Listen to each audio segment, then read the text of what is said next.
네, 오늘 정치권 이슈들은 신성범 전 의원, 조기현 변호사와 자세하게 짚어보겠습니다. 어서 오십시오. 안녕하세요. 네, 안녕하십니까. 안녕하세요. 네, 조금 전에 저희가 전해드렸습니다만 국민의힘 이뉴한 혁신위원장 그리고 김종인 전 비대위원장이 만났습니다. 이 위원장은 만남을 끝내고 나오면서 기자들에게 민생 경제에 대해서 많은 조언을 얻었다. 그리고 김종인 비대위원장이 환자 처방은 잘 했는데 실제로 변화를 이끌어내야 한다. 이런 얘기를 했다라고 전했습니다. 먼저 김종인 전 비대위원장이 얘기한 실제로 변화를 이끌어내야 한다는 게 어떤 의미인지 또 인 위원장이 공개한 얘기 외에도 어떤 이야기가 오갔을지 신 의원님 어떻게 보십니까? 저희들이 뭐 알 수는 없는데 제가 들어가서 보니까 시간 1시간 정도, 1시간 채 안 된 것 같아요. 그러면은 자, 김종인 씨가 뭡니까? 정확하게 말하면 국민의힘 혁신위원장이었잖아요. 미래통합당 비대위원장. 비대위원장이 후신인 미래통합당의 혁신위원장을 만났다. 그 하나. 두 번째는 2주 전에 인요한 씨가 혁신위원장 됐을 때 김종인 박사의 반응이 나왔었어요. 네. 기상천외하다.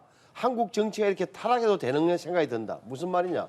김종인 위원장이 인요한 씨에 대해서 그렇게 높은 평가를 안 했던 거예요.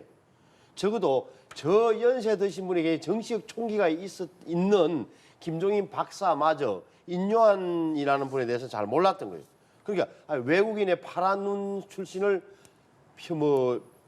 혁신위원장을 시킨다고 말이 안 되지. 정치 경험도 없을 텐데 어떻게 되겠어라는 생각 끝에 그런 말씀을 하셨던 건데 하는 거 보니까 괜찮아 보이는 거예요. 그래서 오늘 만난 걸 보여줘요. 그럼 무슨 이야기를 했겠느냐? 저는 뭐 이게 추측입니다. 제 옛날 경험을 비추어 보면 결국은 당신이 어떤 생각을 갖고 지금 하려고 그러냐, 진행이 어떻게 되고 있냐, 대통령의 관계는 어떻게 되냐 물어봤을 테고 내가 경험해 본 바에 의하면은 이 당은 이러저러하다, 인적 관계, 대통령의 성격은 어떻고 이런 걸 다 해낼 수 있겠느냐라는 점에서 아마 테스트를 한 게 아닌가 어떻게 보면 그런 느낌이 들고 좀 더 중요하게는 아마 인요한 위원장이 보기에는 이준석 신당설에 어떻게 보면 배경이 어떻게 보면 출원지, 원천이 김종인 박사이기 때문에 이준석 전 대표를 말려달라 이런 이야기를 했을 가능성도 있다고 봐요. 네, 이준석 전 대표를 말려달라는 얘기를 했을 가능성이 있다 이렇게 얘기해 주셨는데 계속해서 인 위원장이 이준석 전 대표를 만나겠다 이런 의사를 표명하고 있고 지난 주말에는 부산까지 직접 찾아가기도 했습니다만 회동이 불발되지 않았습니까?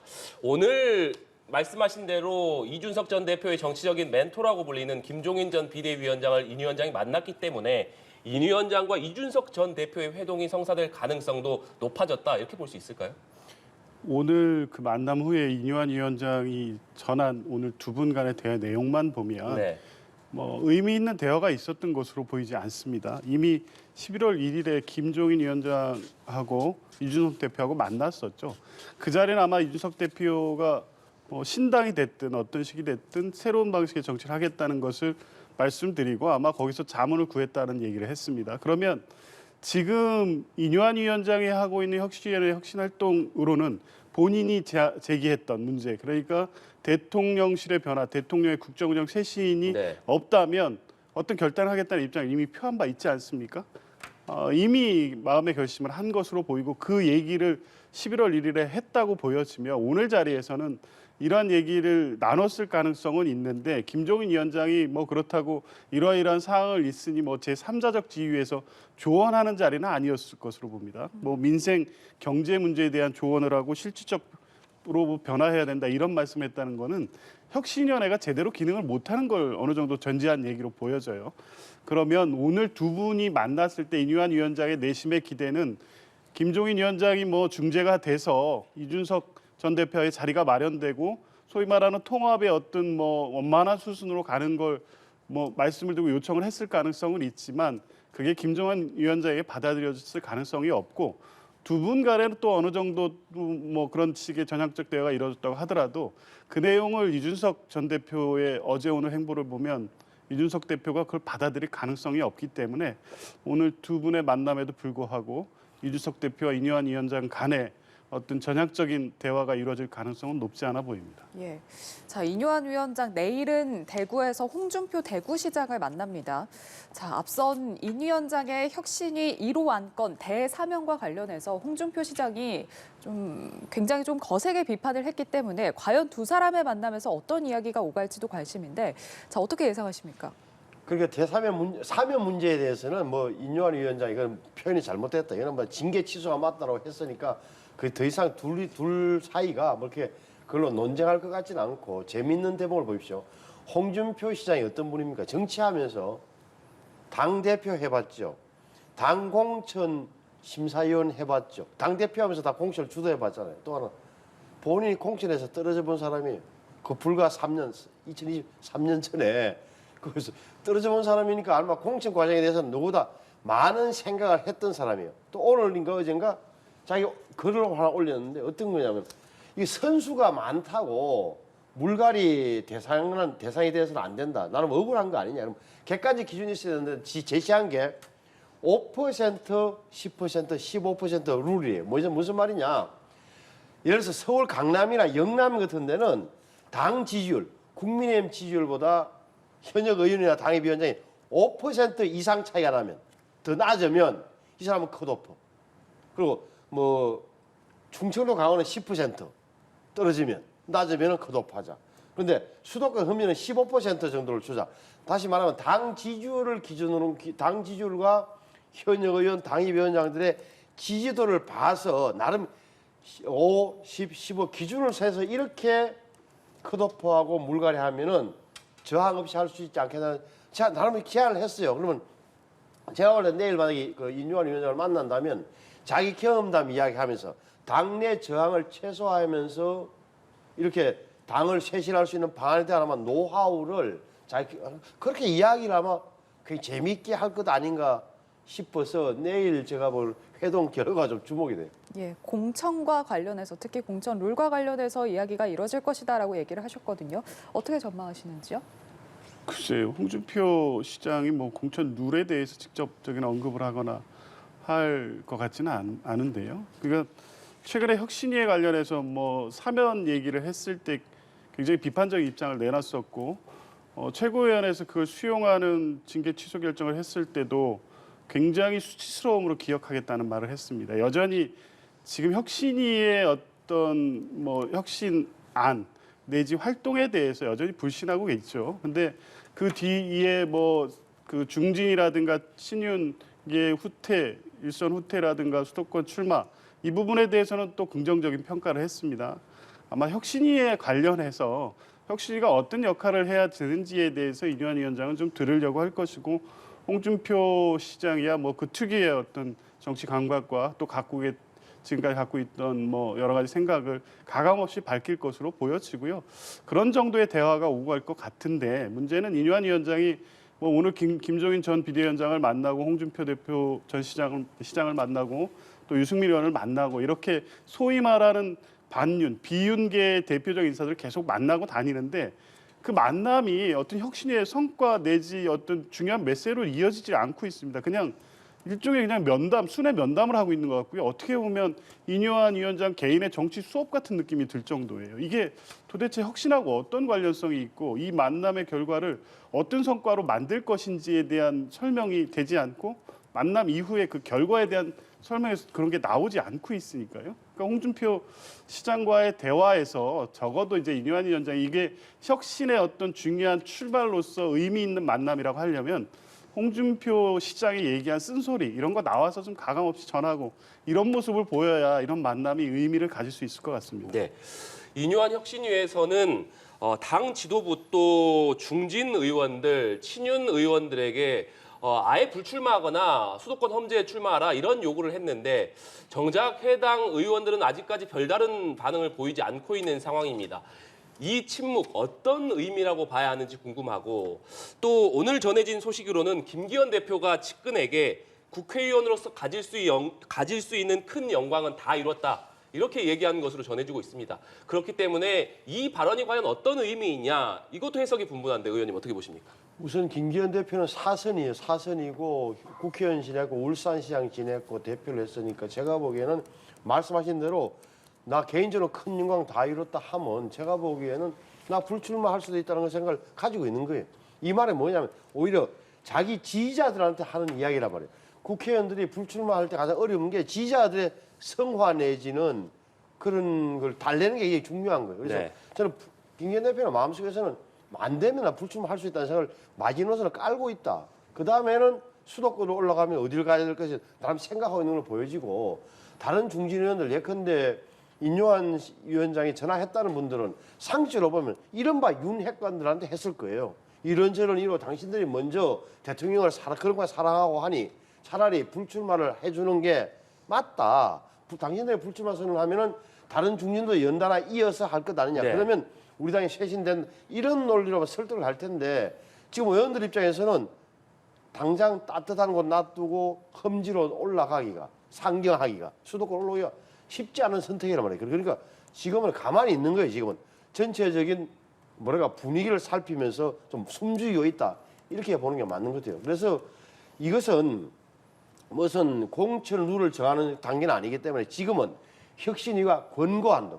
정치적 권고. 법률로 제한할 사항이 아니잖아요. 그러니까 분위기를 만들어서 당내에서 어떤 식으로든 중진들의 불출마 또는 험지 출마를 유도하도록 하겠다는 인요한 위원장의 생각, 의도. 거기에 반발하는 영남 중진들의 침묵의 시위. 이렇게 계속되고 있는 거죠. 네. 조규현 변호사께서는 어떻게 보십니까? 김기현 대표는 어느 정도 결심을 굳힌 것으로 보여집니다.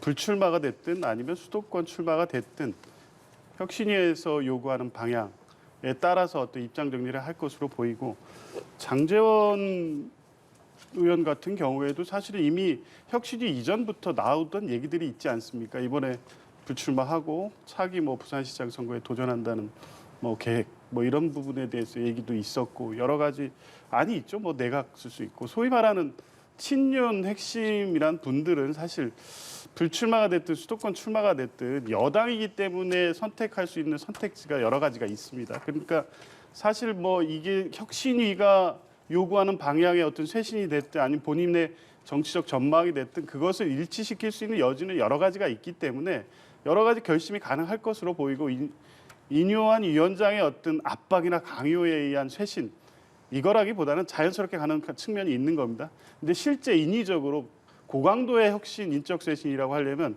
그 뒤에 이루어지는 어떤 일률적인 어떤 배제, 부적격 심사 과정에서 나오는 인물들에 대한 배제 이런 거죠. 그냥 영남권 중진, 친윤이란 이유로 막연하고 추상적으로 이렇게 배제 기준을 정하는 게 아니라 단적으로 보면 초선 의원들 중에도 지금 이번 국민의힘이라든가 대통령실과의 관계의 핵심적인 문제 중에 하나를 보면 지난번 전당대회 때 나경원 전 대표에 대한 연판장 사태 네. 있지 않습니까? 그 내용들을 보면 민주적 정당화에서 이런 일이 있을 수 있느냐 이런 겁니다. 이런 거를 소위 말하는 친윤 초선들이 주도했거든요. 이런 정치를 없애라는 게 어떻게 보면 혁신의 요체일 수도 있습니다. 이런 부분에 대한 어떤 인적 혁신이 반영될 수 있는 어떤 혁신이냐 이런 걸 봐야지 중진들 중에 여러 가지 선택지가 있거나 본인이 어떤 정치적 여러 가지 고려를 해서 사퇴 내지 수도권 출마를 선택할 수 있는 몇 분의 행보만을 갖고 의미 있는 어떤 인적 쇄신이 이루어지고 있다. 이렇게 평가하기는 이르다고 봅니다. 예. 자, 국민의힘 혁신위가 이렇게 연일 고강도 혁신안을 내놓고 있는 상황에서 민주당도 어제 총선기획단 첫 회의를 열었습니다. 공천 룰과 관련해서 앞선 김은경 혁신위에서 제안을 했던 현역 페널티 강화 등이 담긴 혁신안을 검토하겠다 이렇게 밝혔는데 지금 관련해서 비명계에서 비명계 찍어내기가 아니냐 이런 반발의 목소리가 나오고 있거든요. 어떻게 보고 계십니까? 비명계 찍어내기라고 해석하기에는 좀 과한 것 같고요. 이 내용이 보면 지금 22대 총선 민주당 특별 당규에 보면 선출직 공직자에 대한 평가 결과에서 하위 20%에 대해서는 득표한 점수의 20%를 감산하게 돼 있습니다. 이것을 김은경 혁신위가 어떤 제안을 했냐면 하위 10%에 대한 40% 감산, 하위 20%까지는 30% 감산 이 안을 제시해놨거든요. 이 부분을 검토하겠다는 건데요. 근데 선출직 공직자 평가위원회 평가 기준을 보면 85%가 정량 평가입니다. 그러니까 임의적으로 어떤 누구를 배제하기 위해서 평가 점수를 깎거나 이럴 수가 없거든요. 그러니까 15% 정도의 정성 평가의 내용이 있는데 이것만을 가지고 특정 의원의 어떤 특정 성향을 가지고 배제하긴 평가를 한다. 이것은 사실상 어렵기 때문에 지금 얘기하는 뭐 이 선출 그 공천 룰과 관련해서 일부 손대겠다는 내용이 비명을 찍어내기 위한 어떤 의도적인 어떤 계약이다. 내지는 룰 개편이다. 이렇게 평가하기는 어렵다고 봅니다. 예, 어떻게 보셨습니까? 우선 조 변호사님 설명대로라면 그나마 민주당은 조금 더 뭐랄까 정교하게 좀 장치가 돼 있는 거죠. 그러니까 예를 들어서 현역 의원을 평가할 때 자 중앙에 국회와 중앙당에서의 의정 활동, 중앙 정치 활동을 얼마로 하고 지역구 활동을 얼마로 한다. 하위는 20%는 잘라낸다. 나름 기준이 있고 정량화라는 말씀하시는 거 봐서는 뭐 이런 모든 것을 아마 계량화한 통계를 저기 의사국이나 조직국에서는 갖고 있는 것 같아요. 사무처에서. 그게 중요한 거예요. 근데 국민의힘에 있는지를 제가 있을 때는 있었는데 그 이유는 잘 모르겠어요. 그리고 또 하나는 이게 중앙 정치에서 어떻게 보면 의정 활동과 지역 활동에 대한 평가가 평소의 평가가 공천 과정에 좀 반영돼줘야 되는데 이 연계 시스템이 잘 없어요. 그러니까 당무 감사를 한다고 해서 당무 감사를 내려가면 저 지역구 의원이 어떤 활동을 했는지 지역 주민으로 좀 딱 이야기를 듣고 그것을 평가도 하고 공천에 반영해야 되는데 이 시스템이 조금은 국민의힘은 원래 전통적으로 약했던 기억이 있어요. 제 기억에. 그런 의미에서는 좀 오히려 민주당이 좀 나은 것처럼 보여지는데 어찌됐건 저런 이른바 시스템 공천이 좀 됐으면 좋겠다 싶고 무슨 일이든 간에 지금 양당에서 벌어지고 있는 이런 지금 큰 흐름을 보면 혁신 경쟁이에요. 혁신 경쟁의 피해자는 현역 의원들이 될 수밖에 없어요. 특히 민주당은 제 표현대로 하면 좀 코로나 돌이 많이 들어와서 제가 보기에도 초선들이지만 저런 분들이 과연 국회에 진입했거나 생각이 들 정도 의아할 정도로 분들이 많기 때문에 현역 페널티가 강화될 수밖에 없는 그런 구조를 갖고 있다고 저 보여져요. 네.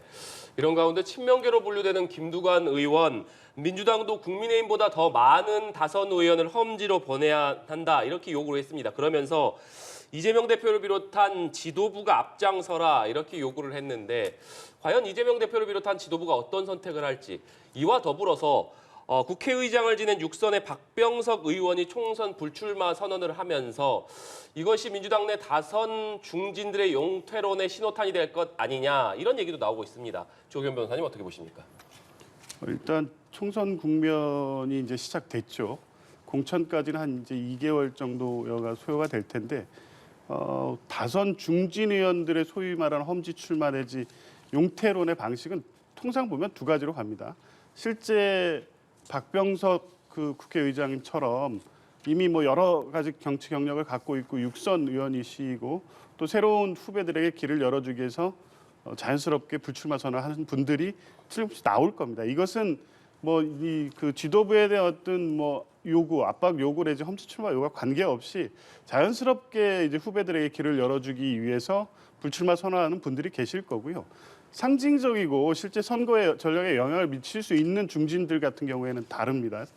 어떤 험지 출마를 통해서 어떤 지역적 한계를 돌파하기 위해서 희생을 요구하는 경우도 있을 수 있고 또 2월 뭐 공천 상황에 따라서는 전체적인 판을 좀 크게 흔들리기 위해서 네. 대표급 내지는 지도부급 인사가 어려운 적에 출마함으로써 좀 국민들에게 여러 가지 어려움을 호소하는 방식의 전략적 선택을 할 수 있죠. 근데 지금 뭐 이게 11월, 12월 상간에 뭐 이 줄지어서 어떤 그 불출마 선언으로 이어지거나 이러는 것은 자연스럽지는 않고요.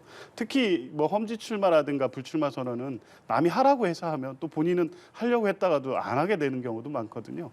자연스럽게 아마 이제 그 총선기획단이 활동을 시작했고 인재영입위원회에서 또 인재영입에 대한 어떤 뭐 결과들도 나올 것이고 공천관리위원회가 또 활동을 시작하는 12월 중순쯤이 되면 전체적인 어떤 선거 전략의 큰 그림이 그려집니다.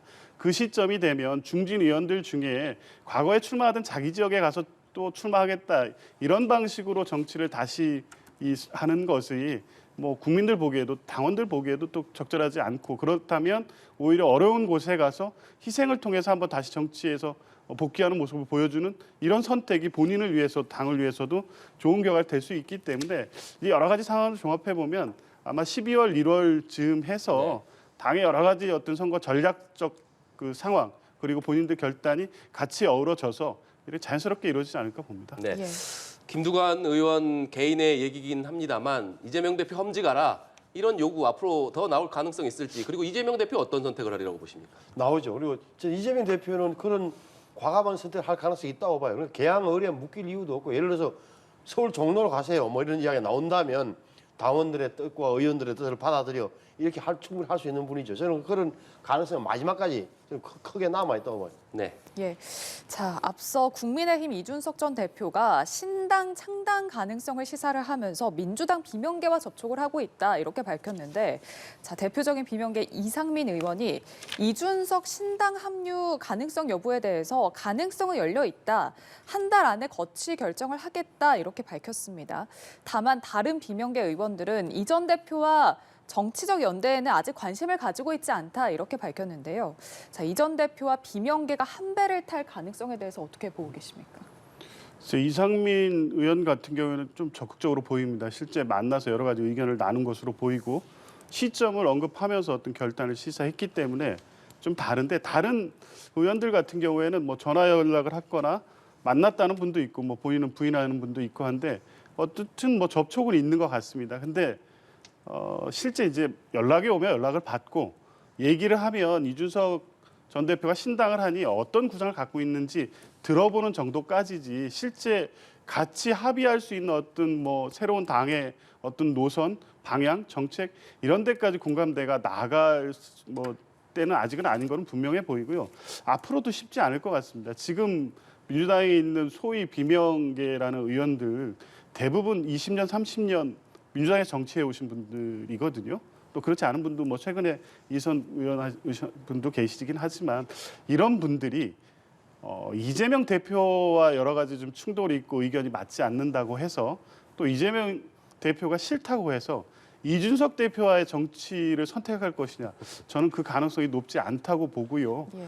물론 그 과정에서 다른 방식의 어떤 이 새로운 당에 대한 고민을 할 수도 있겠지만 현재로서는 뭐 탈당이라든가 민주당 내 의원들의 어떤 새로운 어떤 창당 뭐 이런 부분에 대한 논의는 없는 것으로 알고 이제 이준석 대표가 워낙 적극적으로 하는 행위를 뭐 창당 신당 얘기를 하고 있고 이슈를 주도하고 있기 때문에 그 과정에서 결부돼서 나오는 것뿐이지 이준석 대표와 어떤 새로운 당을 하기 위한 어떤 민주당 내 움직임이 있다 뭐 그렇게 보이지는 않습니다. 예, 비명계 이준석 신당 합류 가능성 높지 않아 보인다라고 말씀하셨거든요. 어떻게 전망하시는지요? 저도 그렇게 보여져요.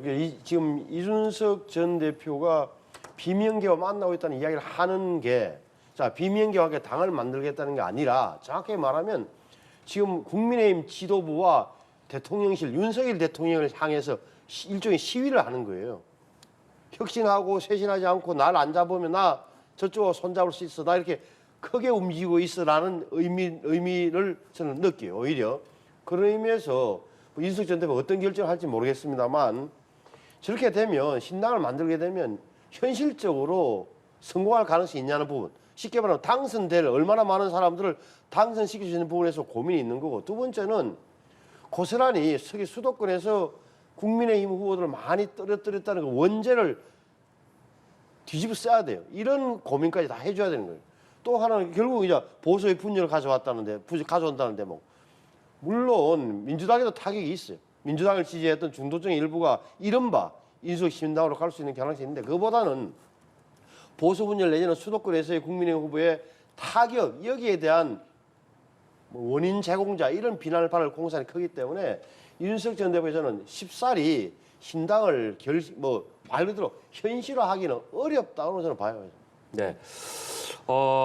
이 얘기도 해보겠습니다. 조국 전 법무장관이 한 인터뷰에서 법정에서 명예를 회복하지 못하면 비법률적 방식으로 명예를 회복하는 길을 찾아야 하지 않느냐 이렇게 얘기를 했습니다. 이것을 두고 내년 총선에 출마하겠다는 의사를 밝힌 것 아니냐 이런 해석이 지배적인데 먼저 조국 전 장관이 출마할 가능성 어떻게 보시는지 궁금하고 만약에 조국 전 장관이 출마를 선택한다면 그 방식은 뭐 민주당과 함께하는 방식이 될지 아니면 조국 전 장관이 무소속으로 출마하는 방식이 될지 어떤 방식이 될 가능성이 높다고 보십니까?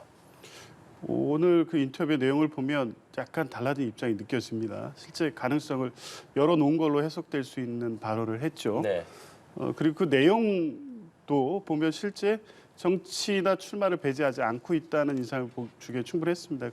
이전까지는 분명히 지금 뭐 재판을 받고 있고 워낙 가족들이 다 같이 힘든 과정에 있기 때문에 출마 자체를 염두에 두지 않겠다는 의사를 주변이나 뭐 공식적으로 분명히 하고 있었거든요. 그렇다면 이제 가능성을 염두에 둘 수 있을 텐데 민주당으로 출마하는 것은 뭐 가능성은 없다고 봅니다. 민주당에서도 뭐 당원도 아니거니와 조국 전 장관이 민주당에 출마라든지 공천을 요구할 리도 없고요. 이제 그럼 다른 가능성은 소위 지금 얘기 나오는 바와 같이 호남을 기반으로 한 신당인데 남아 있는 재판이 있고 또 호남 지역이라는 어떤 지역적 기반의 어떤 명분을 실을 수 있는지의 문제도 있고 지금 11월이라는 걸 고려하면 본인이 주도하는 신당을 만들어서 거기에 출마하기에는 사실 시기적으로도 굉장히 좀 어렵습니다. 그리고 세력도 있어야 되는데 조국 개인의 어떤 당이라는 걸 있을 수 없는 거 아니겠습니까? 여러 가지 현실적 제한 요건은 분명합니다. 그럼에도 불구하고 오늘 인터뷰의 내용을 어제였나요? 인터뷰의 내용을 보면 가능성을 배제하지 않은 것은 분명하기 때문에 어떤 가능성도 있다고 봅니다. 네, 민주당으로서는 출마하기 어려울 것이다. 어떻게 보십니까? 출마하기 어렵죠. 근데 지금 제가 딱 보기에는 뭐 총선에 나와야겠다는 생각을 굳히는 것 같은데 무슨 당으로 나올 수 있겠습니까? 검찰개혁당 만들면 조국 이미지가 뭐예요? 조국은 왜 나옵니까? 개인 명예회복을 위해서? 말이 안 돼요. 개인 명예회복 말고 뭐가 있죠? 조국 씨가 내걸 수 있는 것은 조국의 반대말이 뭡니까? 윤석열 한동훈이잖아요. 그럼 뭐냐? 검찰개혁당 만들어서 검찰개혁이라는 구호만 가지고 총선에서 어떻게 대처할 겁니까? 참 글쎄요. 저는 뭐 비현실적인 거 아닌가. 민주당에서도 당연히 부담스러운 거죠. 이렇게 되면 조국이 부각되는 순간 윤석열 대통령과 한동훈 장관만 더 부각되는 거예요. 한동훈 장관의 값어치는 정치적 값어치에서 올라갈 거예요. 예. 자, 한편 민주당은 내일 열리는 의원총회에서 한동훈 법무부 장관 그리고 이동관 방송통신위원장에 대해서 탄핵 논의를 하겠다라고 예고를 했습니다. 그러면서 빠르면 9일 본회의 때 올릴 예정으로 생각하고 적극적으로 검토를 하겠다라고 했는데 자, 이에 국민의힘은 탄핵 중독으로 금단 현상이라도 생긴 게 아니냐라고 반발을 하고 있고 한동훈 장관도 민주당이 상습적으로 탄핵을 남발을 하고 있다 이렇게 비판을 했습니다. 자, 민주당이 탄핵안을 추진할 거라고 보십니까? 어떻게 예상하시는지요? 계속 검토돼 왔죠. 그리고 탄핵 사유도 충분하다고 계속 봐왔습니다. 다만 시점은 고민할 필요가 있었던 거죠. 뭐 국회 정기국회 중에는 국회가 또 정쟁의 볼모가 될 가능성이 있기 때문에 그런 부담이 있었던 것도 사실이고요. 근데 지금은 사실상 이제 그런 부담이 없어졌기 때문에 이번 국회가 끝나기 전에 탄핵 요건이 뭐 법률적 검토를 통해서 충분하다는 것이 확인이 분명히 되면 추진할 수 있다고 봅니다. 특히 뭐 한동훈 장관보다는 최근에는 이동관 방통위원장에 대한 얘기가 많이 나오고 있는데 뭐 임기 시작한 지 얼마 안 됐지만 그 동안에 위법 사유가 너무 많이 발생했습니다. 뭐 방송 소위 말하는 방송 장악이라는 과정에서 박문진 이사 해임이라든가 방송문화진흥회 이사장 해임 또 그 과정에서 아직 법원의 결정이 나지도 않았는데 신임 이사를 임명해서 법정적으로 초과하는 상황을 발생시키거나 KBS 사장 임명 과정에서 이사의 절차의 어떤 위법이라든가 여러 가지 실제 위법 사항이 확인이 됐기 때문에 지금 사실 탄핵 사유를 구성해도 탄핵 가능성이 충분하고 필요성 또한 충분하다는 판단이 있습니다. 물론 이제 그래서 의원총회에서 의견을 좀 종합해서 추진할 것이고 그것은 단순하게 당위적인 거 말고 정치적인 여러 고려를 하게 되겠죠. 의원총회에서 의견을 모을 것으로 보이는데 당 내에서 의원들 내에서는 탄핵해야 되는 의견들이 많은 것으로 알고 있습니다. 예. 탄핵안 추진과 관련해서 어떻게 전망하시는지요? 이동관 방통위원장이 언론 장악 업무의 수괴이기 때문에 탄핵해야 되겠다. 그러면 증거를 내는 거예요. 증거. 그리고 또한 한동훈 법무부 장관이 시행령으로 법률을 무시했다. 그건 헌법재판에서 다퉈봐야 되는 거예요. 다시 말하면 이 둘 다 국무위원회 헌법에 의하면은 헌법과 법률을 위반해야 되고 정도가 어떻게 보면 중대하고 직접적이어야 되는 거예요. 그러면은 그게 다 헌법재판소 갈 텐데 가면 민주당이 이걸 증거를 제출해서 과연 탄핵을 결정을 받아낼 수 있겠습니까?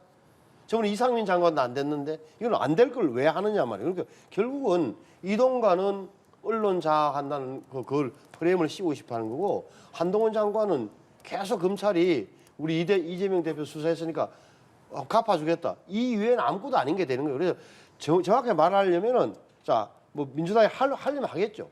의원 숫자가 많으니까. 하지만 국민들이 볼 때는 아, 이제 강서구청장 선거 끝나고 나더니만 또 한 숫자 자랑하네라는 이미지만 강하게 부각될 겁니다. 그래서 이거는 판단을 좀 법률가들끼리 한 판단을 해본 다음에 자신 없으면 그냥 정치로 공격하고 넘어가야지. 이걸 정말 정식으로 탄핵을 하기 시작하면 제가 헌법재판소가 어떻게 될 것 같아요? 예, 알겠습니다. 오늘 두 분 말씀 여기까지 듣도록 하겠습니다. 신성범 전 의원, 조기현 변호사와 함께했습니다. 고맙습니다. 감사합니다.